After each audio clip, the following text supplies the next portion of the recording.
Welcome to Monday Mumday. We're Joey and Emma, bringing you a new, real, raw parenting podcast series. talking to experts, Celebrities parents, and influencers to shine a light on the areas of parenting that are overlooked unspoken or not Instagram worthy.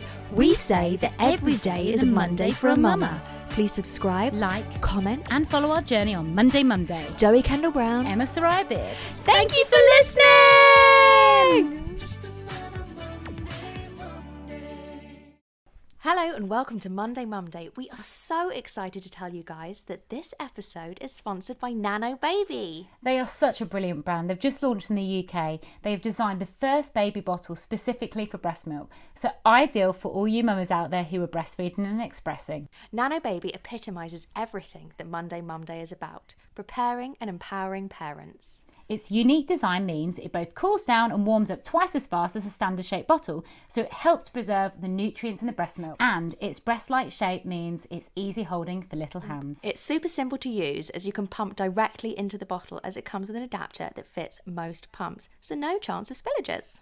And finally, the bottles can stack on top of each other for easy storage in the fridge. Such a smart design. So whether you want to get your partner involved, you're struggling with feeding, have to return to work, or just need a break, it's the perfect companion on your breastfeeding journey. It's available in John Lewis, Mamas and Papas, or on Nano Baby's website at nanobaby.co.uk. Hello and welcome to this week's episode of Monday Mumday. I'm Emma and this is Joey! Today we have the pleasure of catching up with journalist, blogger, iTunes #1 podcaster, no pressure Joey, friend and fellow mummy to her 8-year-old daughter Grace, her twin girls Eve and Ayla.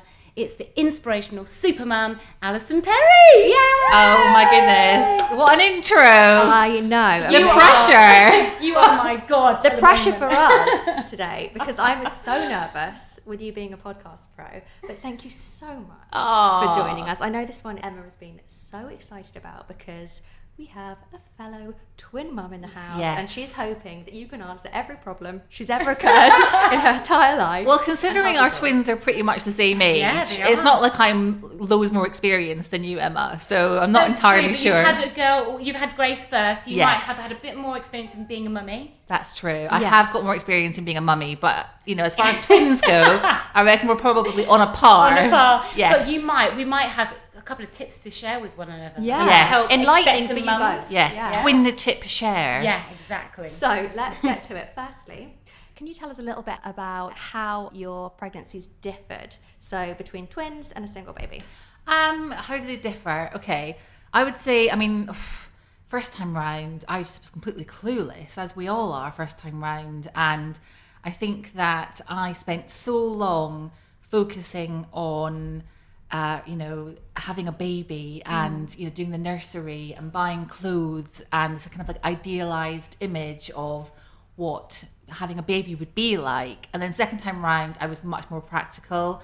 And even though it was a twin pregnancy versus a singleton pregnancy, I just feel like I kind of just got on with life. Yeah. And we left everything to the last minute. So in fact, we're only now just finishing off decorating and finishing my twins' bedroom, and they are 10 months old. So, compared to when I had my eldest and months before she arrived, it was like the perfect nursery. And I would say, I was much more relaxed second time round, probably because I had to go for fortnightly scans with the twins. Because there's a risk of twin-to-twin transfusion syndrome. Right. So my twins shared a placenta, which means that there's a risk of one of them getting much more blood than the other, and it can affect both of them in quite a serious way.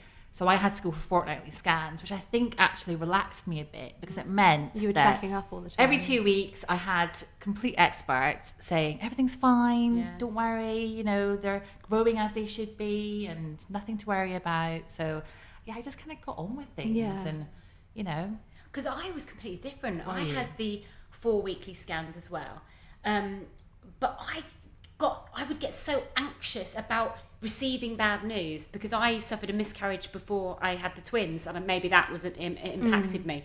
So I was like, I just want 2 scans and that's it. But we had so many just to make sure, and our boys were I forget the name. they were in separate sacs. So separate sacs and separate placentas. I can never remember those official names.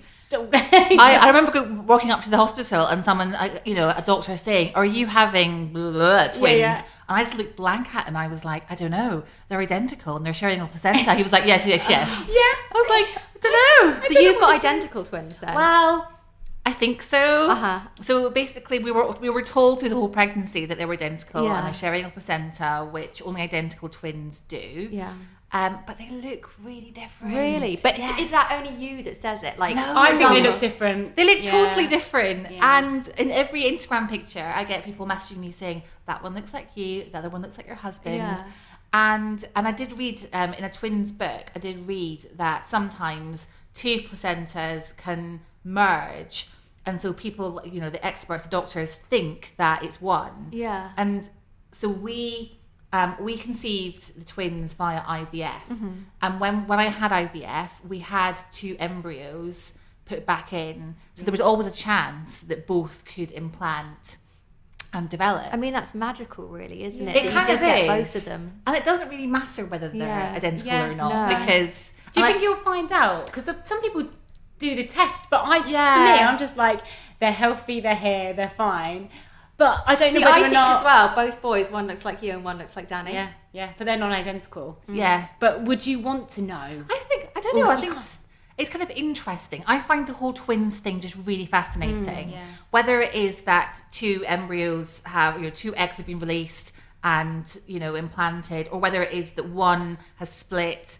I just find the whole thing bonkers. I mean, Yeah.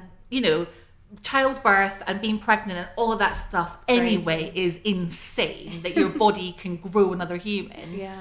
But I might find out just for curiosity. Yeah. It doesn't matter either way. No. Yeah. But also it might kind of be interesting for the girls as they get older. Because I'm an identical twin. Yes, you are. Yeah, so I've got an identical twin, and I do like the fact that I can say I'm this. I'm not. Did you used to so like it's nice play to own it. tricks? Like when you were growing up and stuff like that? Yeah, in school we did. We were quite good girls, to be honest. But when I hit about 12 years old, I hung out with a girl that was a little bit more promiscuous. And I remember I said to my twin, right, we're going to swap classes. You're going to do my RE class because I hated it. And then I'll do your cooking class. And I ended up being quite misbehaved in her cooking class. God. And she got Really? reprimanded for it. No I put way. a towel in an oven. Oh no! That's Yeah. actually really dangerous. I know. I was immature and stupid, but yeah, on occasion we swapped classes. But even though we were identical, we don't look identical. No, because I would really never have interesting. guessed. Yeah. But then, okay, so I've been reading up a little bit about twins because I do find it really interesting. And I also read that right from the identical twins, very early on in the womb, can develop differences. Even things like one twin being closer to the mum's heartbeat can make their personality different. It might make them less clingy with the mum when they're a baby or more clingy, or there's That's so many fascinating things. because I wouldn't even know anything about that. I guess it's all about positioning even with a single baby as Yeah. well. Yeah. Wow. Yeah, so I mean, that's the thing is that even if you are identical, you don't always look the same and you don't always Behave. you are the same. different You're people. different, Like you yeah. and your twin are different people. Yes, so we're completely opposites, to be honest. It's almost like we should have been non-identical because we are so different. But then we were brought up the same way, so we've got the same moral compass and values. So it's interesting to know whether or not you're born with a personality or if it's we made always into you. talk I don't about know. this. Me and my husband, we literally say you can have the same parenting and two kids can turn out completely differently. And I Yeah. guess obviously that is the same with twins. But also when you think about when kids go to school, I mean, you ladies haven't got to that stage yet, but when your kids go to school, for the majority of the day, they're not with you. They're Yeah. with their pals and, like... That has a big influence. It has a big influence. And, like, we're getting to the point now where, like, my 8-year-old was like, Mummy, I know a swear word and it begins with S. And I was like, okay, does it rhyme with hit? And she was like, yes, it does. And she was like, and I know what it means. It means poo. And I was like, okay, well, it's really important you don't say that because it is a naughty word. But, she's at the age now where kids in the playground are coming up to her and teaching her swear words. Yeah. And you kind of just got to let that go and think that you are not the only influence in their lives. And you're never going to be. And that's the scary thing. It's like the whole Instagram, social media, how that's going to impact your child. And, we've been sort of brought up while it sort of exists and sort of formulates. But now it's like the worry of our children and how it may affect their confidence, for instance. Yeah. That worries me. Well, they say like social skills are lacking now, don't they? Because children are so used to watching television and stuff like that they're not actually like skilled in making relationships and partnerships between friends because they're indoors watching TV rather than outdoors playing with people. But then I also think that being on social media is amazing because it keeps connections. You get to follow and see friends. So I do think there's positives. There really is. I mean, when I was 8 years ago when I had a small baby and I was on maternity leave and I was feeling quite lonely and I had postnatal depression. For me, going onto Twitter, because Instagram, it was around then, but people weren't on it. People weren't using it. It was mainly Twitter. Being on Twitter and following other mums and mum bloggers and people who were talking about their own experiences, it just was this lifeline for me. Yeah. And absolutely there are negatives when it comes to social media and how it's changing us and affecting us. But there are so many positives as well. I agree. I literally love Instagram because, as you say, it's like a platform. Well, Emma and I basically kind of met through Instagram. Did you? Yeah, we both met through my husband, but essentially we started speaking with each other because she's up in Manchester and I'm down south through Instagram, and we talked every day, didn't we? And it's weird because you almost can say the things that you wouldn't say to someone in person. You have the confidence to just say, this is how I'm feeling, or I'm going through this, what you won't necessarily say. And you were like my lifeline when I had my first miscarriage, and got me through a really painful stage. And then throughout my whole pregnancy, you were there telling me what to do and how. And, I didn't warn you on how hard it was, though. No, did you I? didn't. Slap on the hand. Not to sometimes.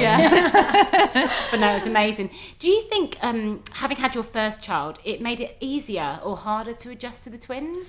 I think that it definitely made it easier. So I don't know how you've found it, because obviously your twins are your first and second born. Yeah. I never know what the right phrase is because they were born at the same time. I refer to mine as my second and third, but it's like, I think that because I did struggle so much when my eldest was a baby and I had postnatal depression and I was really lonely and just felt like it was so hard. Second time around, it just felt so much easier. And so I think that even though I've got twins, in comparison to the first time around, it feels easier. So sometimes when, other twin mums reach out to me on Instagram and they're like, oh, I know how hard it is. I don't feel like a fraud, but I feel a little bit like, I don't think I'm finding this as hard as you. Yeah. A, because it's so much better than it was first time around. And also B, because my husband is at home. So my husband is a primary school teacher. And we decided that rather than me take a year off my work, because I'm self-employed, and him carry on working, that he would take a bit of a career break and be at home. So he's a stay-at-home dad now. That's amazing. And that it you have means that support. it's so good. And it also means that because I am self-employed, I can do a bit of work, have some baby cuddles, pick my daughter up from school, do a bit more work while he's cooking tea. Do you know what I mean? So it's real kind of balancing things. So I also kind of feel a little bit like I'm not at home with the babies on my own. But that was almost like a real self-preservation thing. Like I would not be here happy talking to you if I had to be at home on my own with the babies. I literally would be rocking in the corner in floods of tears. Having experienced PND first time round, it absolutely would have come back. So I kind of feel like it's been so much easier, but I feel like I'm not, my situation feels quite atypical, if that makes sense. I think also maybe your partner having preschool experience with children helps, because I'm very similar to you in my setup. So I took maternity leave, but my partner is an actor and decided to take himself off the books for a period of time to help me. It ended up rolling into 10 months of him not working really and being with me. Which is not normal. I suppose most husbands have to get back to work. and he was with me, but we found it really hard. And I do think it's because it's our first time as parents. He isn't a primary school teacher and hasn't been around children, so it's even more foreign to him. I've got nieces and nephews, so I've had a little bit of experience, not a lot, but a little.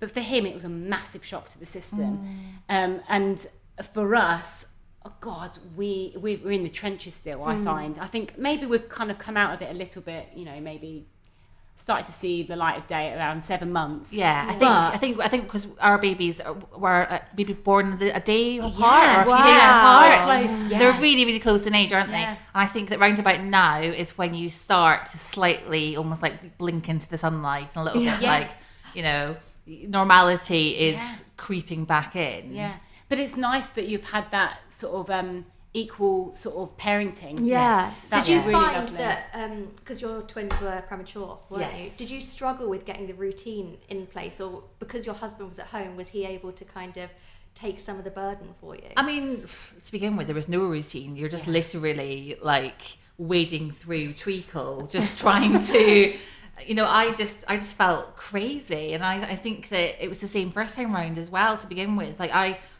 seen it referred to as the new baby fog, and I really do think that describes it. And I was probably in that fog for about 3 months. Yeah. And I remember, and I have spoken about this before, but I remember, I'd be watching TV and there would be people just like getting in a car and driving to work on this TV program, or like sitting in a cafe having a cup of tea, and it just felt so alien to me. I was like, oh, people do that. Like I'm just in the house caring for these babies 24/7 round the clock, feeding, sleep deprived, changing nappies. Were you breastfeeding as well?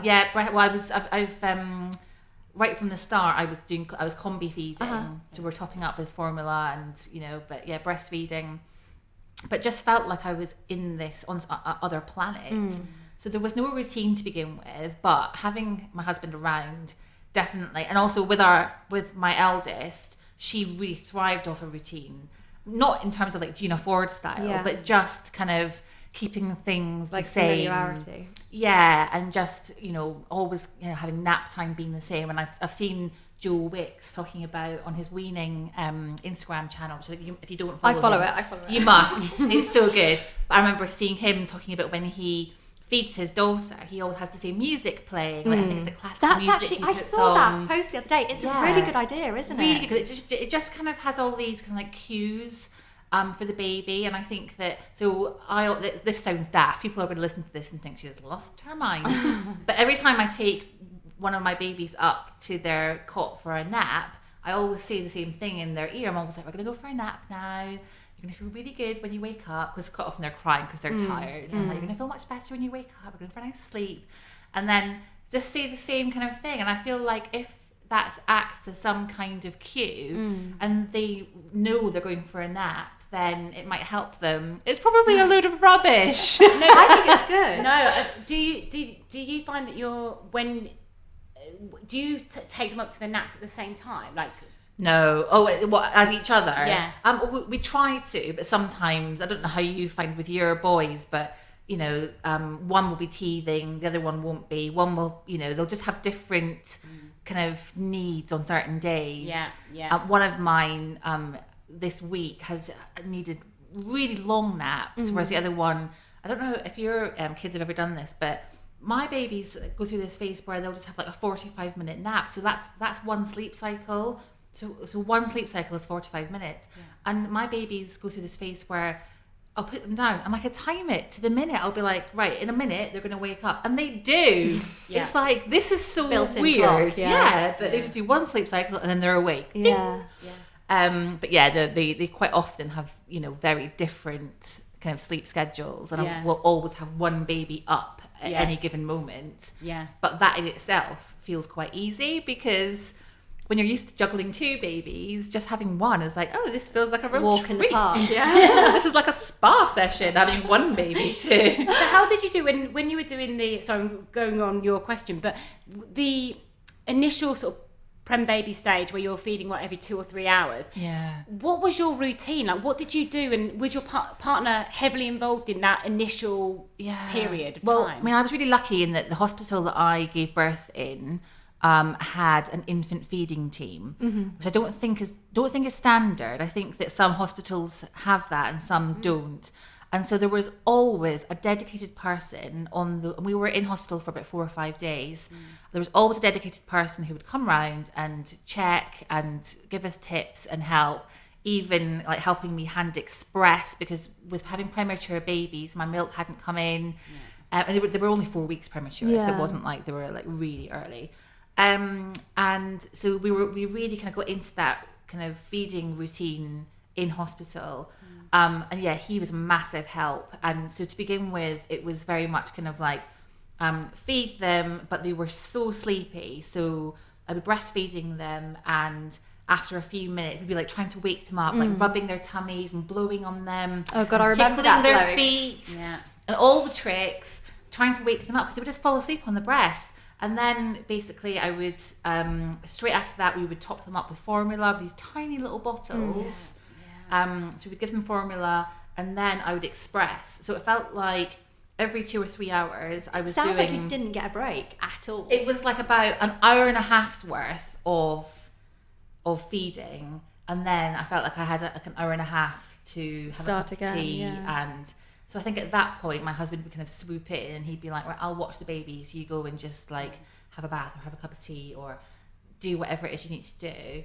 But it's really intense at that stage where you feel like you're just constantly feeding. Were you feeding both of them at the same time as Yes. well? So this is something we've discussed earlier. Yeah, so I've always tandem fed them, unless one of them wakes up and it's feeding time and the other one's still asleep, and that always felt like a real treat, like just feeding one of them and kind of cuddling into them a bit more.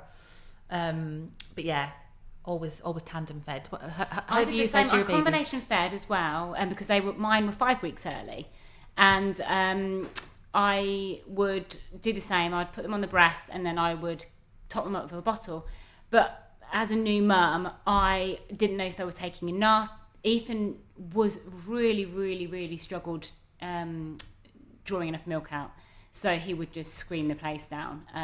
It's really stressful, isn't it? It was so stressful, and my partner would kind of be there on helping me. He wouldn't be sort of like in another room relaxing, which probably he should have been doing. I should have just been trying to figure it out myself, but he was next to me going, what should we do? And I was like, I don't know what to do, because Dylan would be on, Ethan would then latch off, and then it was juggling them, getting them both on, and then we didn't know how much topping up of milk we needed to give them, and we weren't given any clear guidelines or this is exactly what you should do. It was like wing it, and I felt like I've just come out of hospital. I suffered with preeclampsia. I nearly died.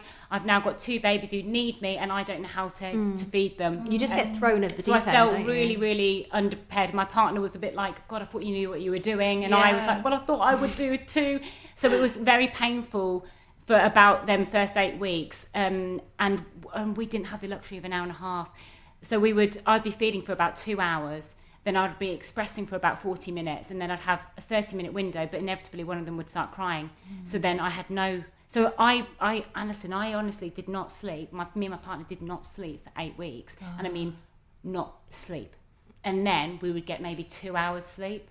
Did you have family members who you could get? So Daniel's family live in America. My family live down south and can't just come up every week. They just can't. They would love to. The first couple of weeks, you obviously have everybody there, and then everyone goes. That's the thing, isn't it? Yeah. And everyone comes at once. Yeah, we want to see the baby, and I have heard people giving the tip, which is that you should, when people want to come around and meet the new baby or meet the babies, to say, right, come around in 4 weeks' time, come around in 5 weeks' time. That's when I'm going to need the company, schedule it in. Yeah. And if you're coming round, bring a dinner with you. Or actually, that was one sit really with good the boys. Sit with the boys for an hour while I actually go and sleep. Yeah, I felt like that's what I needed, and I didn't always get that. And my family are fantastic, but we didn't have that support network, and it's so important. We ended up getting a night nurse. Oh well, do you know what? I think that if you can afford a night nurse, then even if you did it for like one night a week, then I think do it. I mean, I've never been in a position where I've been able to.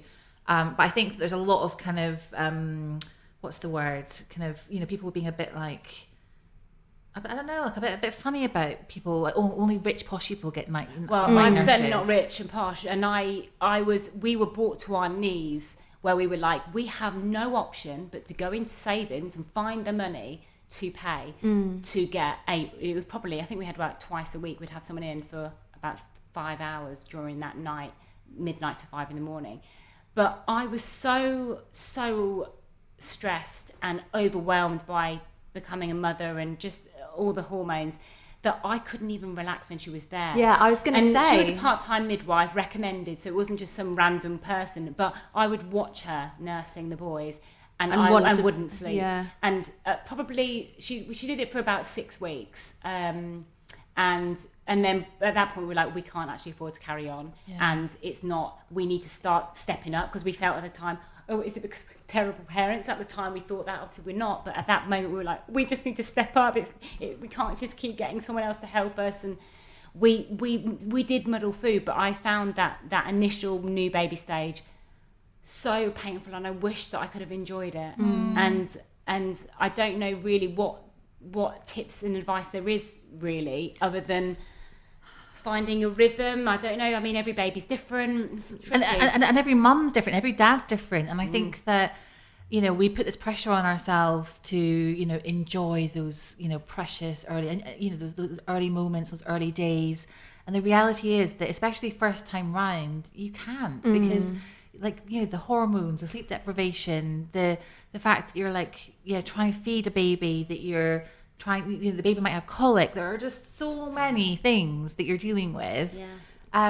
Did you find that you were able to enjoy those kind of early weeks, and did it differ any time between the first time round and the second time round? First time around, no. First time around, I was just I felt like I'd been hit by a bus. I felt traumatized by the birth, and I was just like, what the hell is going on here? That was like me. I literally just thought, what have we done? Yeah. But I think that's really common. And I think that, not that many people admit to it. And I think that sometimes when you're in it, you don't really want to be talking about it. And then when you're out of it, you're almost so glad that you're out of it and feel things start to feel a bit easier, that you don't want to dwell on it. So people don't really talk about it that much. There's an amazing book, which if you guys haven't read it, I just recommend it. It's called The Little Book of Self-Care for New Mums. And it's by Becky Hands and Alexis Stickland. And it came out when my twins were, I think, maybe a week old. And it was just the most amazing book. I'm going to get it. It's almost like it might be a little bit kind of past the point where you would really benefit from it, Emma, but even just, retrospectively reading it, and it's got tips on, dealing with visitors and things that you can get your partner to do to help, and really practical tips on, a really good energy boosting smoothie that your partner can make for you, or but it's lovely and it's caring and it's just what you need when you're in. And I remember reading it when my twins were about a week old and just sobbing and thinking and just feeling like everyone needs this book. It's so good. Well, hopefully all these new mums out there expecting can read it, because I think that initial phase is can be. I didn't want to let anyone else do it. I kind of felt like I was the mother, therefore I needed to learn how to do things on my own, and I didn't want to accept help, even though I probably should have done. And also, as you say, because of the hormones, I literally was kind of blindsided into doing whatever I thought was best, and it didn't matter what Andy thought, what my mum thought, what my mother-in-law thought. I just literally thought, I've got to find my own feet, and actually probably should have accepted the help, because you would have liked the help. Oh, God, and I was 100%. turning it down. If you think about it though, we're all kind of, independent, strong women, and we have spent so long, forging, our careers and, moving forward in the world, and we're not used to accepting help, and we're not used to asking for help either. And I found that really difficult first time round, to actually accept help. And I would never have asked for, even with my family members, I wouldn't have said, that was the actually, same, can you come round and help, please? But I don't know whether you found with your second time round, whether because of the first time you prepared yourself and you knew that you did suffer from the anxiety, did you kind of focus on how to avoid that second time? Definitely. And I think that I've learned a lot about myself as a person in the 8 years between having my eldest and having the twins, because I think that I've tuned into my mental health more. Back then, I didn't even know what anxiety was, and I wasn't able to identify it. I remember describing to friends back then, I just feel on edge all the time. And even when like she's upstairs sleeping of an evening and we're watching a film and having dinner, I'm just on edge and I can't relax. And I didn't know that was anxiety. And it's only in the last, over the years that I've read about mental health and listened to podcasts and, talked to people about it, that I've been able to identify that. And so I think that educating yourself about it, trying to work out what the triggers are, what sets you off, looking into different things, breathing exercises. Do you find that kind of thing helps you? Definitely. I mean, recently I've had a few sessions of CBT, cognitive behavioural therapy. That's where you like put your thoughts in a box and then go to sleep and stuff, isn't it? Well, I haven't done that, but I've had a few sessions, and a lot of it was like breathing exercises and reframing how you view a situation. And I think up to a certain point, that kind of thing has really helped me. But I'm at a point now where I'm thinking, actually, I'm not sure whether I need something a bit meatier, and actually maybe I need to have just like a weekly session with a therapist just to kind of like pick through stuff. And I feel like, my mental health is as important as my physical health. And, in the same way that you might pay for a gym membership, and people pay loads for gym memberships. Yeah. I don't, by the way. But, why not pay, the equivalent for a therapist and just have someone that you can chat to? Because we've all got issues and Do you find stuff. therapy in doing your podcast?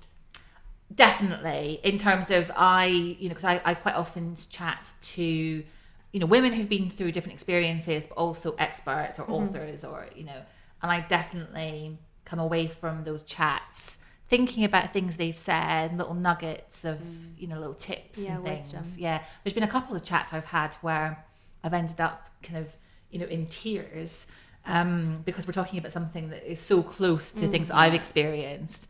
So in a way that probably is quite therapeutic to me. Yeah. But I completely agree. Paying for therapy, when I've had a bereavement in the family, I was straight on to seeking that support, and it made a massive impact on my mental health and enabled me to actually support my entire family through a situation. And that's quite a lot of pressure to go through the grieving, but then also to be able to help my family. So I applaud anybody who goes, actually, I need a bit of support with my mental health. And it's so important to just, like you said, to invest in yourself and be kind to yourself and say, actually, do you know what? I'm feeling a bit vulnerable here. I'm going to go and get someone who's going to hopefully talk me through these emotions so that I can carry on and function normally. It's so important. I find recently, so when I started cutting back on breastfeeding, I was really surprised how badly that hit my mental health. So when you stop breastfeeding, your body stops producing oxytocin,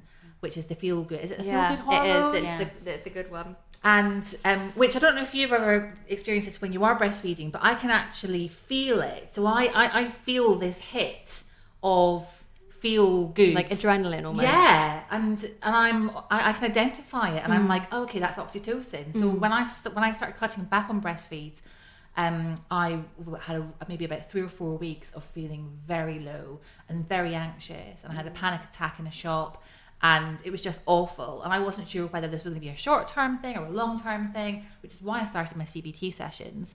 But I just think that we don't talk about mental health as much. There's definitely still a stigma attached to it.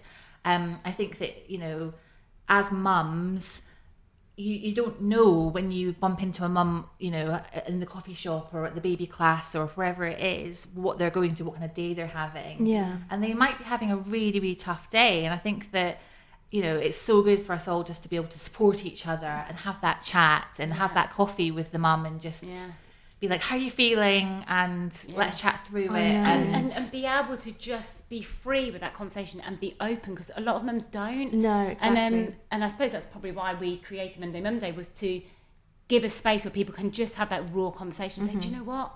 No, I'm not really enjoying myself right now. Because, there are times in parenthood where they are really, really sad moments where you feel maybe isolated or lonely or feel like you're not doing a good enough job. You've lost yourself. You are. That's the thing I struggle with most. Is I'm Did like, you? what has happened to me as a person? Yeah. Like, all I do now is wake up and live for someone else, which obviously is amazing that you have the opportunity to do that. And I know that some people wish they were like in my boots, but I also felt like I've ruined my body. I don't leave my house. As you say, I didn't have that many people around me that were in the same situation, so I couldn't like have that feedback and know that I'm not the only one kind of feeling.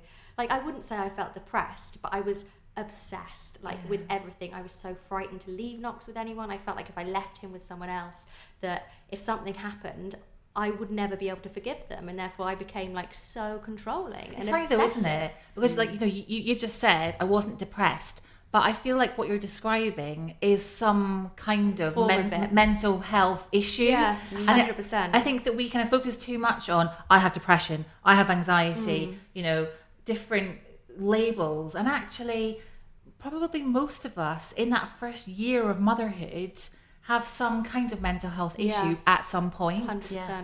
And what you're describing is absolutely some like kind of mental health issue. I was pushing away the important people that needed to be around me, and it was so bad that Knox actually is not very good at socialising now, because I became that controlling over him. And I think that I've completely diverted off all the questions. No, it's good. But I just think that having that support and everything like that would really help. No, it's so important. Like you said, it's not about labelling in a way, because everybody goes through different experiences. Everybody's experience is unique.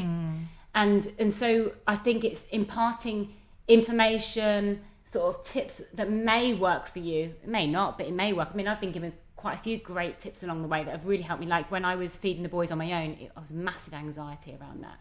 And a friend of mine said, have you seen these nursing pillows? Why don't you try it out? So I bought these nursing pillows for £10.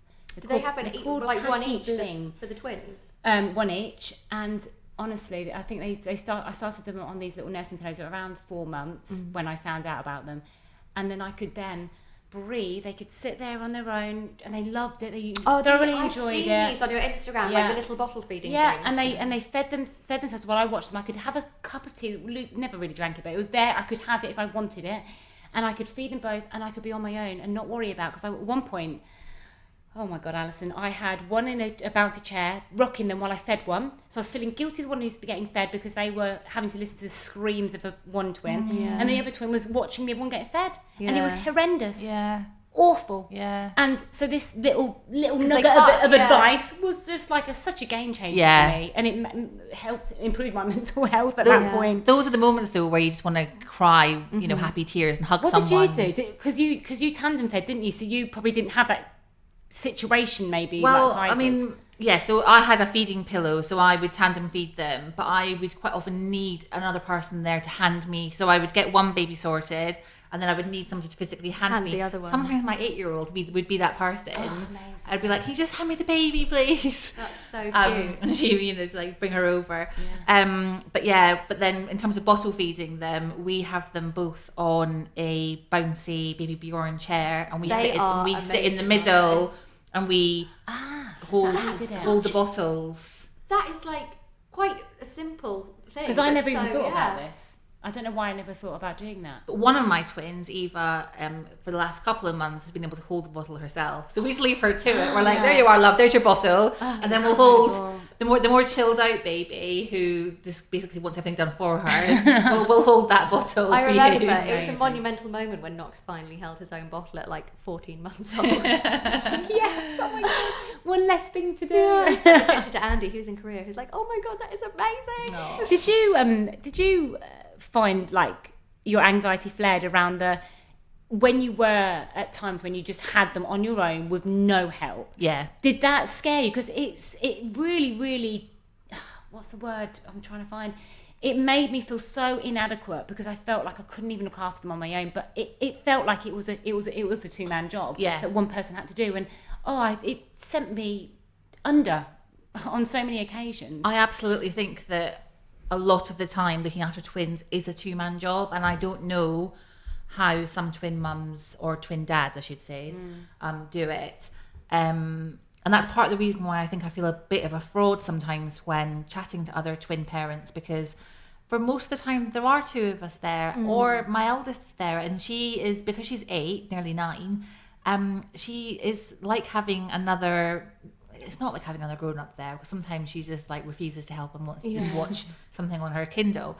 But quite often she will help feed a baby or change a nappy or whatever. You must be so proud of watching her get involved as well, and like she must love. It must have been almost helpful for her to kind of develop a bond with the twins and not feel pushed out, because she was so needed. She's got the strongest bond with them, and she went away for the weekend to stay at her grandparents' house this weekend. And when she came back, their faces were just like, they were so excited to see her. And she does this thing when they're in the bath. We've got those, I don't know if you've seen those little tub things that you can have them in. So they'll be sitting, they'll be in their little separate baby baths in the big bath, splashing away. And I'll be sitting there watching them. And then she does this kind of almost like comedy sketch where she'll just like appear around the door and pull faces at them, and they're like so excited and they're splashing the water, and then she'll disappear again, and then she'll crawl down on her hands and knees and like poke up from the side of the bath. Her head will disappear, and they're so excited. The bond, like chaos. The bond is just beautiful. And it's lovely seeing twins bonding as well. I was just going to say, because my boys are just starting to sort of really formulate this so special relationship. They're giggling at each other. I don't know if you do this, but they're in their high chairs now, and I feed. Some people feed them so they're next to each other, and whereas I feed them opposite, so they look facing one another, so that one would learn how to feed, because one was a better feeder than the other. That's a good idea. With finger feeding. Yeah. And they just start giggling, and then for about 10 minutes.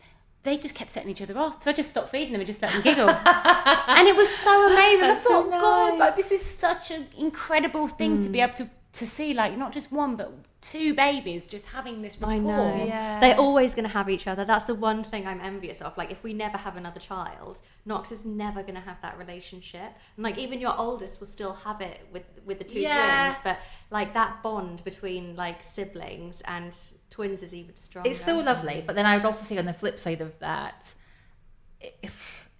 sibling bonds are lovely, but they're not the be all and end all. And I say that as somebody who had an only child for 8 years. And I used to find it quite a bit annoying, really, when I saw people kind of almost like just celebrating sibling love and me being like, well, my daughter might never have that, and what does that mean then, that she's never going to experience this most amazing special thing? And actually, when I think about my own relationship with my brother, we fought like cat and dog when we were kids. And like we get on great now, but having siblings isn't like the recipe for heavenly family dynamic. No, you're so right. It's so true, because I would be screaming to my older brother and me just did not get on when we were younger. Me and my twin obviously did. Well, we not obviously did, because some twins don't get on. No. I've got cousin twins who did not get on. Oh, really? Yeah. So that was quite interesting seeing that. But it isn't a be on and end all. And you form relationships with whomever is in your vicinity, whether it's cousins, whether it's friends, it doesn't really matter, because my sister's got an only child. She might have some more at some point, but at the moment, and she's thriving and she's got great relationships, and it isn't, I think it's, people have this perception of what the recipe of a perfect family is, but I don't think there's a conventional family out there nowadays. No, there isn't. All families are different shapes and sizes, and everyone is great. And everyone's just muddling through. Yeah, exactly. Before having kids, I thought I would want a massive family, like Kardashian-style family. And now we've got one. Like, I find it like so exhausting, obviously another level with you guys having twins, that it's actually kind of frightened me into having another, and hopefully you guys aren't going to put me off. No. But Alison, you're making motherhood look very easy, I must say. Talking of chaos though, with meal times, have you started weaning the twins? Yeah, so they're 10 months old. Is it carnage or is it calm? It's a bit of both, really, and I find weaning quite stressful, and I don't know how you guys have found it, stressful. But to go from, it feels like at 6 months, I feel like you're just getting into the swing of things. So however you're feeding your baby, whether it's bottle, breast combination, you're kind of in a bit of a groove, and you feel a bit like, we can do this. This is okay, and then all of a sudden, everything changes, and you've got to work out, am I going to give them purees, am I going to give them finger foods, a bit of both, where do you even start, all of that stuff. I just find it really stressful. And But that said, I feel like we're doing an okay job. Are both the girls as good at feeding as each other? One is slightly better than the other, but they're both really good. I mean, compared to my eldest, who I feel like when I look back, I feel like she was like, I feel like she refused most stuff that we gave her. That's my life. She kind of lived on those little baby rice cakes that you get, and I feel like we started her on. Yeah, it literally was like raisins, rice cakes, like all the snack stuff she loved. And those little pouches of like strawberry puree, like strawberry and Why apple. is it that they always like some sort of puree that's made by like a big manufacturer? Yes, exactly. And not the puree that I've slaved over for like 5 hours. I spent so long pureeing and freezing stuff back then. So this time what we're doing is we're doing a mixture of finger food stuff. So we'll give them salmon or chicken and steamed veg and, you know, all that kind of stuff. For lunch, and do you tear that up into little pieces? Like, can you describe how you? Because you had a lot of anxiety, actually, I've didn't you? still About got anxiety around it. So I guess with the chicken, we'll like give them just like small finger-sized chunks. Yeah. But like we'll buy that kind of like tender stem broccoli, which makes me sound like the most ridiculous An middle-class avocado. mum in the world. But what we do is we buy those kind of like packs where you'll get from like Tesco or wherever, where you get like tender stem broccoli. Carrots, green beans, and then we know that's kind of almost like for the week we'll just do them like a few bits from each, and we'll steam them and we'll give them with like chicken or salmon or egg or cheese, all that kind of stuff. But then come evening when we're knackered and the babies are a bit more tired, we give them a pouch of baby food. So I feel like I'm probably, you know, I feel like people listening, I would be like, oh, you give your baby processed, you know, shop these pouches are organic puree. This is what I like. It annoys me about this when people like shame you for giving pouches, because I love a pouch personally, but like I probably wouldn't buy organic food myself, like unless it's like a luxury and we're doing like a special meal, like it's just something that we just don't do, and so I think they're actually possibly getting better food from the pouch than what I'd be making myself. Well, the brand that we buy, it's really good quality organic stuff that they're putting in there. There is absolutely nothing else that goes in. It's not like it's got salt and sugar, and they don't kind of like pack it with, you know, quite a few of the brands will put fruit and stuff in it to sweeten it, where actually this brand don't. So they're getting like real kind of like flavors and stuff. So anyway, once a day we'll do that, but also cut up some like cucumber and pepper and a few other little bits and pieces, fresh, you know, salady things as well. But to me, that feels like a really nice balance where they're getting fresh food, but we're also not killing ourselves. And this is it. I think for me, I found, like I said before, this massive mum guilt around the food, because I found it so scary about giving them finger food initially. I thought I was going to choke, and you know, with having to look at both of them at the same time, it really panicked me, and I almost let the nursery lead. I put the boys in nursery gradually from about 6 months, a couple of days a week, and it's now gone up to 3 days while I go back to work. And I almost let them take the lead on the big chunky food bits, because I was so nervous about the choke hazards, and I felt so underprepared. And so I'd let them up and like, oh, have you tried them on this? And then they'd do it in nursery. The next day I would do it, because I felt like that was the only way I could do it, because I was so nervous. And then I went to my mum's for a weekend and said, Mum, I've got this real worry about giving them bread. I said, can we do it together? And I got my mum to do it with me, and they were eating it up, easy peasy. They were probably thinking to themselves, finally, Mum. Finally, Mum. I think what I'm saying is that, you know, I think quite a lot of mums probably feel that way, and that it's okay to feel that way, but just go and ask for help, or go and, you know, if you're nervous about it, go and get someone who's got kids, bring them around and say, right, help me feed the babies because I'm feeling anxious around it. And also I think there's absolutely no shame in letting nursery take the lead. So I think I did that when I was potty training my eldest. I basically we did it on a week where she was in nursery for the full 5 days. And we just sent her in with a few changes of pants, and we were like, off you go. Brilliant. You can do the hard work for me. Yeah. It's a good idea. I think I'm going to be doing that too. Do that. That's a great idea. But again, with the sort of the pouches, we shouldn't be sort of pro or pre or whatever. It's the same with breast and bottle. It doesn't matter. Like, whatever suits you. Who cares? Yeah, as long as they're getting fed. As long as they're getting fed, and as long as it's healthy, and as long as you feel like you've got some kind of balance in terms of them, their nutritional needs and your mental health and your time. Yeah. Exactly. My son definitely has like favoritism though, because when my husband cooks, he actually eats more of his dinner. Does he? Yeah. And so there I am, like slaving away, trying to be this like great mother, and then Andy will come and cook, and he'll literally wolf down every single meal, and then I don't know, and I don't know whether it's because I'm not putting enough flavouring, because you're meant to keep salts and stuff like that, and Andy just cooks for how we're going to eat it, but he's obviously a better cook than I am. I almost think that some children sort of behave better, say, in nursery as well, where they'll eat really well, and then when they're at home, they're like, I don't want this. Yeah. So I think it might be a same little bit with tantrums. Yeah. You might not be seeing it as much as Andy. No, well, the thing is I'm still feeding him. I'm giving him every meal. And I put it down on the table for him, and literally it will look pretty much identical. Does he know that Daddy cooks it? No. Oh. Yes. Yeah, Joey. He's a good chef. I said to him, I was like, you're going to have to start cooking. He's got good taste, little man. Yeah. Saving me a job. Yeah. I know we touched upon this before, but I really would like to, pick your brain on it a little bit. So how are your twins with sleep? Now, my twins are in the same room.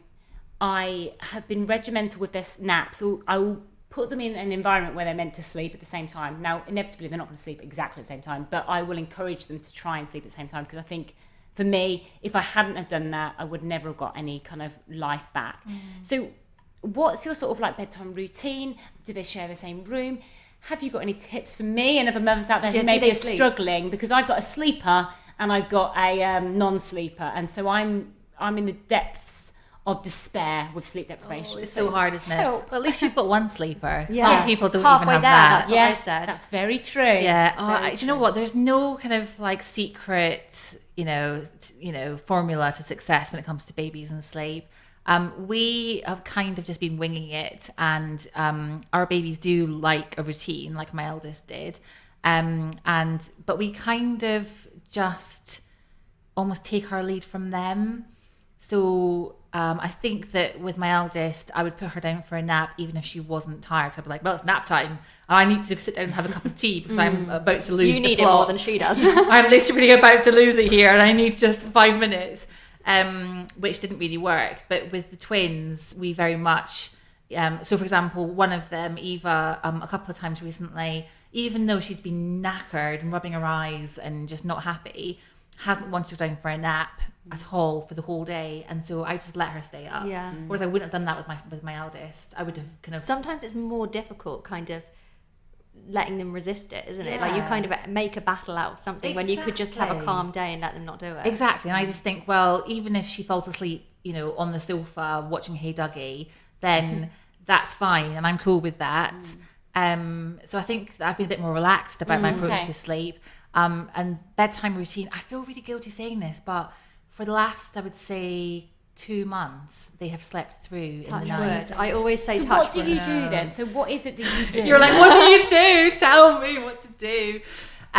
Okay, so we bath them at 6 p.m. I feel like we've had this conversation on DM, haven't we? I know, but I want everyone else to hear this. You made me tell you my routine on Instagram. I bath them at 6. Can I just ask, do you find bath time essential? Because that's something that I didn't bother doing, and I know we've spoken about it briefly with some other guests, but do you think that people bite off more than they can chew by setting this big structure of I think it depends on the baby. Like my babies love bath time. But if they hated it, then I would absolutely be like, right, once a week or twice a week, let's just, and we'll sponge the porridge off them because I feel like I'm that mum that's like, I kind of can't be bothered. We have showers now. They're much easier, much faster. Like, that's absolutely fine. Wait till they get even older. But when your son gets older, like my 8-year-old now just jumps in the shower on her own. And sings Lion King songs at the top of her voice while she's scrubbing. Sounds like me. She might end up doing pop stars at this point. Honestly, she would love it. She wants to. She said, "Mum, do you know that you can apply to be on The Voice Kids?" No way. I might do that, and I'm kind of torn between. Is that her dream? She wants to be a singer. She wants to be a pop star, but then what kid doesn't really? But I'm kind of torn between saying to her, "Yeah, go for it," and not really sure. You're not really sure you've got the talent. If she keeps bringing it up, maybe. Yeah, it's all about how you market things these days. Well, anyway. exactly. With you as a mother, I'm sure she'll do very well. Yeah, I'll get her a few singing lessons. She'll be grand. So 6 p.m. So 6 p.m. bath time. Yeah. Then we take them downstairs in their pajamas and give them a bottle. It used to be a breastfeed, but now it's a bottle. And we put on In the Night Garden. And again, I use that. Do you use that? No. This might be, people might be kind of like rolling their eyes and thinking that it's the worst thing in the world. But I did this with my eldest, and I really feel like even when they're very little, having some kind of cue that tells them that it's bedtime. And so we put on In the Night Garden, and they sit there watching it and, you know, reacting to Iggle Piggle and co. And we give them a bottle, and then about 6:45 we take them up to their beds, and one of us will sit in the room whilst they get off to sleep. Just so they both have dummies, and they quite often lose a dummy, and we need to just kind of Pop it back in. Through the night, do they disturb for the dummy or not now? They do. Yeah. They're currently still in our bedroom, but I think tonight I might put them in their own room. This is a special. I just feel like I'm really, I'm kind of torn between thinking, right, we're gonna, because our bedroom is in the loft. We had a loft conversion done when we had the twins because we ran out of space, and their bedroom is on the middle floor. And so I'm torn between thinking, oh God, we're going to have to keep going up and down the stairs to put their dummies back in through the night.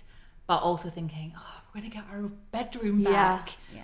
And I can go to bed and like have the light on and read a book.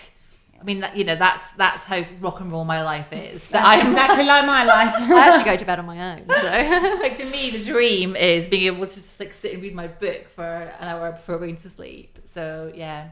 I'm currently up and downstairs because we've got a similar sort of situation. I've got too many floors in my house, and I am constantly up and down. And it's one baby sleeps through, and once maybe will cry for the dummy. Yeah, but the other will wake himself up, whether it be wet nappy or he's soiled or he's just woken up because maybe the other twins woke him up. And I cannot settle him. And he's at the point where he's then disturbing the other twin because he can't settle. So then I'm bringing him into my room, settling him, and then putting him into a cot next to me.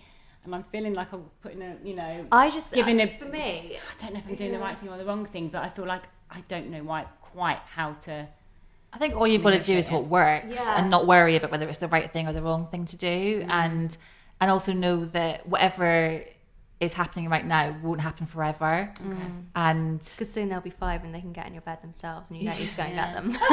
Do your twins disturb each other or not really? Not really. I think that they're so used to hearing a baby crying or that they just... Did you just a quick question, because it might be the reason why they don't disturb each other.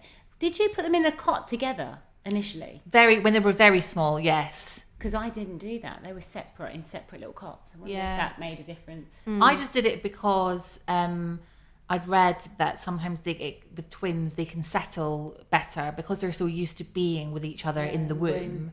That being together, and they were so small when they were first born. I had one of those snooze pod bedside cribs, and so they both fitted quite nicely. In one of those. Would you try putting the boys in a cot together, or are they too big now? I don't know the They're rules too big around now. it. Dylan's a bruiser. He would be sort of bashing him and pulling him, and it would be like a fighting match. Yeah. So it wouldn't work for the boys, but I think for me it's just trying to work out. Well, you could try doing a night of them not together and see how that works, couldn't you? Because you've not done that before.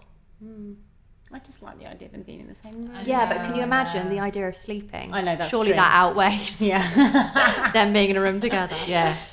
What have you found the hardest part about being a twin mum and the best part? The hardest part? Oh, that's a good question. What was the hardest part? I think for me the hardest part has probably been trying to be fair and equal with my time with them. And so I feel like one of them, Ayla, is she's much more cuddly. She's more of a mummy's girl. And if I'm in the room, she will want to be on my knee. She'll want me to be holding her. Whereas Eva, the other one, is quite happy just like sat there. You know, you were mentioning earlier about the positioning in the womb. Yeah. Was she the nearest to your heart? She wasn't. She was lower down. Ah, interesting. And it was the other one who was near. But then maybe it's because she was further away. Maybe because she was closer to my heart. She, you know, that whole kind of attachment parenting. The theory behind that is that the kind of closer bond you have with your baby, the more independent they will be, the happier they will be as they grow up. So maybe because she was closer to my heartbeat, she's more independent now. Yeah, that makes sense. Know. Makes sense. I'm gonna have to think about Dylan and Ethan's positioning. It would have been it actually works then, because Dylan was closer to my heart. Yeah. And he's independent. Yeah. And Ethan was further away. It could be. It He's could a bit be. more clingy and likes a bit more. Yeah. You know, It could be that. I love all of this stuff. I find it I do. absolutely fascinating. Yeah. So I think that's probably the hardest thing, is that sometimes I feel like I need to especially have a bit of cuddle time with Eva, because I'm like, I don't want it to be a thing where it's constantly me cuddling Ayla and not giving Eva time. So that's quite hard. The best thing about having twins, I just quite like, you know, when you take the pram or the buggy out around the shopping centre and like the grannies stopping and saying, oh, are they twins, and are they identical, and are they but is it a boy and a girl? Because we quite often, like, we don't dress them in head to toe pink. Yeah. One of them might be wearing blue and one of them might be wearing red and pink or whatever, and so quite often we'll get asked, is it a boy and a girl? Like, no, they're girls. But yeah, no, I love that kind of like special kind of buzz you get. It's amazing, isn't it? That twin mum buzz is just incredible, because I had the same thing, and it's almost. I think everyone looks at you like they've got you deserve a medal. Yeah, they're always like, oh, you've got your hands full, and it's like, yes, I do. Like this kind of smug smile. Like, yes. I almost feel like it's.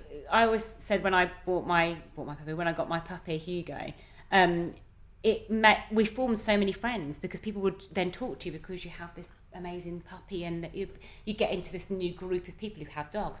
And then with twins, I feel it's the same thing. Yeah. People just drawn to you and have conversations with you. Do you have that with just one baby? Yes and no. I think that, like, well, I'm kind of that blinkers on, we're going somewhere, and if Knox is sleeping, I don't want anyone to kind of talk to us. No. But yeah, I actually do think that people, it's just a baby thing really, isn't it? I think that maybe more so with twins, but people love talking to kids, don't they? It's a nice opener, isn't it? Yeah, and I think it's very sweet. But you know, Monday Mumday, we're all about talking about the difficulties and like how we've struggled, and obviously how our guests have struggled. What would you say has been the hardest part of parenting for you? I think for me, we touched on it earlier, I think for me it has been the kind of mental health aspect, because I think when you're in that kind of low or anxious place, it can feel quite isolating. And even if, like, I mean, that's, to be honest, that's why I just love social media, because I quite often, if I'm having a bit of a bad day, I just put it on Instagram, and then I instantly get comments back and messages back from people. And it's either messages and comments that make me feel better, because, you know, they're saying you're doing a really good job, keep going, or it's people saying I've been through the same thing, I know how you feel. Or sometimes I'll get like DMs from people saying, I'm so glad that you posted that like the other day, it might even be a few days later, because I've been feeling a bit similar, and it's really reassuring to know that other people are going through it too. And there are so many people on Instagram or social media who are just posting, you know, the nice stuff, the easy moments, the blissful moments. Even the other day, like my husband was having a bit of a down day, and I was like, what's the matter? And it was a bank holiday, and he was like, oh, I just, you know, I'm looking at Instagram and everyone's having a brilliant bank holiday weekend. And we've basically, you know, he'd been to home base and he'd been to the charity shop. It's just like another Monday. I hadn't left the house. I'd been, you know, with two hot, clingy twins all day. And so I just felt like, do you know what? If he's feeling like that, then there must be so many other people feeling like that. So I put on Instagram, this is your reminder that not everyone is, you know, on a beach, having a barbecue, going for a lovely family walk through a forest. Yeah. You know, that some people just have really bog standard boring days, and that's okay. I've actually found that is the biggest thing about being a mother. It's like every day is quite mundane. Yeah, it is. And then you have the odd moment. Like, I was in Dorset this weekend. It's the first time that we've actually had one of them special, magical, lovely moments where we took the boys to the beach for the first time. Things went smoothly. No one got sick and ill. But prior to that, the month before, we went down to Dorset for the same, hoping for the same experience. But we were in hospital with Dylan for 3 days, and we were burnt out. Everyone was partying, having great times, and I felt like, God, when are we going to have that break, that day of just enjoyment and relaxation? And unfortunately, there's more sort of like mundane days than there are special, exciting, magical days. But even the mundane days, we've got healthy children. We're together. You know, going to home base, buying some stuff to make the house look great. Do you know what? That sounds like idea of heaven. Yeah. I think, you know what, that is absolutely spot on. And I think that it's really important to keep that sense of perspective. You know, when you are healthy, when your babies are healthy, having a mundane day, you know, we're so privileged that we can have a mundane day. Yeah. You know, or a Monday Mumday. I think you need to change the name of the podcast. Yeah. Get mundane in there. Yeah, Mundane Mumday. It's a bit of a mouthful. If there was one piece of advice you wish you'd have been told before having kids, what would it have been? One piece of advice. I think that I wish I'd been told that. I remember when my eldest was about a year old, reading this piece of advice, which was that everything is a phase, and it really helped put into perspective, because it felt like that is so true, that when you are struggling and when you're having a bad day or a bad hour, you know, whether it's, I remember being, you know, in situations where she'd be kind of, 5 months old, and I would be going shopping with a friend, and she needed a nappy changed, and it exploded everywhere. And then I'd go into the change bag and realise that I didn't have any wipes with me, or I didn't have a change of vest for her, and having to kind of like make do and go out and say to my friend, have you got anything that I can borrow? And just feeling like the most inadequate mum in the world. Or whether it was like a whole day where I just felt like I was failing, just knowing that everything is a phase and that nothing lasts forever, and it'll be fine in an hour's time, in a day's time, in a week's time. That I think would have really helped. Yeah. Oh, thank you so much. much. Alison, thank you so much for joining us. Thank you for having me. It's been such a lovely chat. Amazing. It's been wonderful. And you haven't put me off having another. Yay! Succeeded in something. Thank you so much. Thank you. Just another Monday, Monday.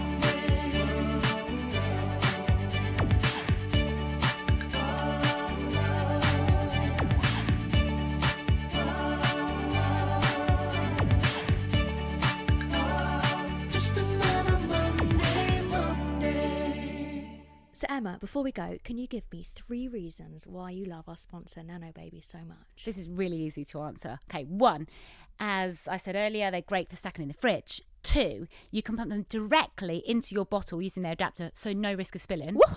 Yeah, and you preserve the nutrients in the breast milk as it cools down and heats up twice as fast. Oh my gosh, yes. Honestly though, I really wish that this brand was around when I was breastfeeding the twins. I had so much anxiety around this. I used to hate when Danny would leave and I'd have to do it all on my own, and this would have just taken all of that stress out. And I love the fact that it's shaped like a breast for easy holding for little hands. Yeah, the twins are currently making me do all the hard work. And so I'm hoping now they'll be able to grip onto that bottle and just toddle around drinking the milk, and I can just sit and have a cup of tea. So whether you want to get your partner involved, you're going back to work, or you just need a break like Emma. Yeah, I need a break. It's the perfect companion for your breastfeeding journey. Available in John Lewis, Mamas and Papas, and Nano Baby online. www.nanobaby.co.uk. Thanks for listening.